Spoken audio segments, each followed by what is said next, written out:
Doğru narxda arzondan minaman degan yurtdoshlarimiz uchun 3-chi pozitsiya Haval M6 avtomobilini salon narxidan 35 million so'm arzondan qo'yib beramiz. Albatta doğru eshitdingizlar, salondan 285 million so'm olingan Haval M6 avtomobilini egalari shuncha rasxod aytib turib, yana 35-40 million so'm arzondan barabarcha yotibdi. Mashinamizni danishtirib beramiz. Like bosib, shunday mashina qara bilgan yaqinlaringizga jo'natib qo'ysangizlar bo'ladi.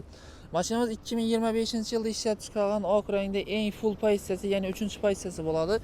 Bog'larning holati toza, zavodskiy diskalarida turibdi. Beskoy choy do'stlarim, salonni o'tadan bo'lsak, salonlar ham yaxshi holatda, bir obishtimay katta bir baydi berasida. Eng full pozitsiyasi ekan, 18000 kilometr masofani bosib o'tgan. Endi bu mashina funksiyalarini yaxshi bilasiz. Tepasida lyuklari bor, 4-pakaleniya metan gazdan ustunovka qilib, tena poyitlar tashlanib turibdi. Oilaviy semeyniy zo'r mashina, to'g'risi.